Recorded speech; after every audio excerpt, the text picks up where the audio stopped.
He cost just $1. That's all it took, one crumpled, lonely dollar, for someone to claim a life that nobody else wanted. A rusted wire kennel sat in the corner of a flea market parking lot on the outskirts of Cedar Springs. Inside it, shivering and curled into a corner, was a dog barely recognizable as a dog at all. Skin clung to bones. Patches of fur had fallen out like forgotten dreams. A cardboard sign leaned against the kennel. $1 or free to a good home. Hundreds of people passed that cage that day. Children pointed and whispered. Adults shook their heads. One woman gagged and moved on. Nobody stopped. Nobody cared. Until her. Jenna Park hadn't planned on going to the market that day.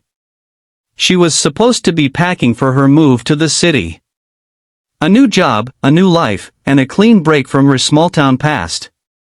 But something tugged at her heart, a feeling she couldn't shake. She wandered the aisles absent-mindedly, brushing off vendors pleased to buy handmade soap or kettle corn. And then she saw him. The dog. The kennel. The sign. She stopped mid-step, heart-skipping. The animal inside was barely breathing. One eye crusted shut. A tail tucked so tightly she could hardly tell it had one at all. Is this dog alive? She asked the vendor behind the booth. The man, disheveled and disinterested, didn't even glance up from his phone. Yeah, barely. You want him? Take him. $1. Jenna looked back at the dog. His one good eye met hers, just for a moment. Something passed between them. A kind of silent understanding. A plea wrapped in fear. She reached into her wallet, pulled out $1, and handed it over. Your funeral, the man muttered. But Jenna wasn't listening anymore. She was already unlocking the kennel door. The ride home was quiet, save for the occasional whimper from the back seat. Jenna named him Scout.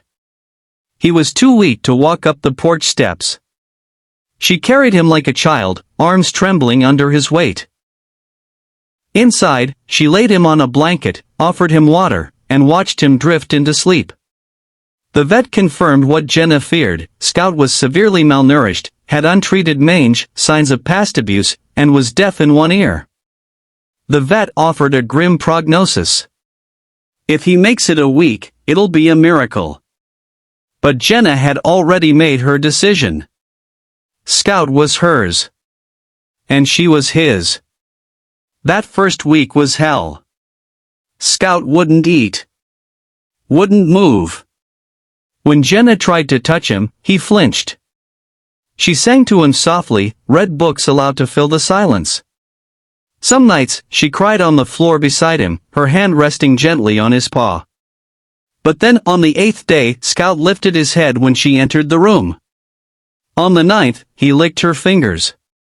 On the 10th, he ate an entire bowl of chicken and rice. It was slow, agonizing progress. Jenna canceled her move to the city. Quit her new job before she even started. Everyone told her she was crazy. He's just a dog, they said. But Jenna knew better. Scout wasn't just a dog. He was a survivor. Months passed. Scout gained weight. His fur returned, soft and golden. He followed Jenna everywhere, room to room, step by step. At night, he curled beside her bed, snoring peacefully. He learned how to play. He learned that not all hands hurt. And Jenna? She learned, too. She learned about patience. About resilience. About unconditional love. Together, they healed.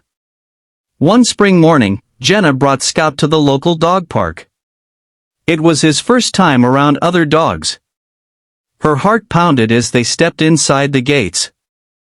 But Scout, her brave boy, wagged his tail and trotted forward. He sniffed curiously, tail wagging. And then something happened. A young boy in a wheelchair rolled past. Scout paused, looked at him, and slowly approached. Gently, without fear or hesitation, he laid his head on the boy's lap. The boy laughed, bright and pure. His mother cried. He's the first dog my son hasn't been scared of," she whispered. That moment changed everything. Jenna enrolled Scout in a therapy dog program. He passed with flying colors. Scout began visiting hospitals, schools, and senior homes.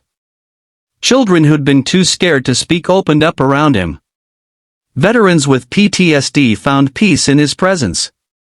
Lonely elders beamed when he entered the room. Everywhere Scout went, he brought light. The dog who had been rejected, discarded, and sold for a single dollar, was now a beacon of hope for hundreds. News spread. Local papers picked up his story. Then national ones. Jenna and Scout were invited onto talk shows. Emails poured in from around the world, people thanking them for inspiring hope. One message read, "I was going to give up. But then I read about Scout. If he can survive and find joy, maybe I can, too." But life, as always, had more trials ahead. One day, Jenna noticed Scout limping.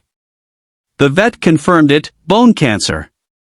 It was aggressive. Terminal. They gave him months. Jenna was devastated. But Scout, true to his nature, carried on with tail wags and love. They created a bucket list. Visits to Scout's favorite beach. A steak dinner. One last therapy visit to the children's hospital. And when the time came, Jenna held him in her arms, whispering, "You were never just a dog. You were my miracle." Scout passed peacefully. Loved. Cherished. Never alone. Months later, Jenna founded the Scout Foundation, a nonprofit rescuing abused and unwanted dogs, training them to be therapy companions for people in need. Scout's story lived on not just in memories, but in action. In the lives he'd touched, and the lives that continue to be changed in his honor. From $1. Just $1. That's all it took to save a life. And that life ended up saving so many more.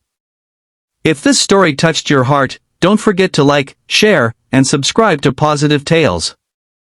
Every view helps us share more stories of hope, love, and second chances.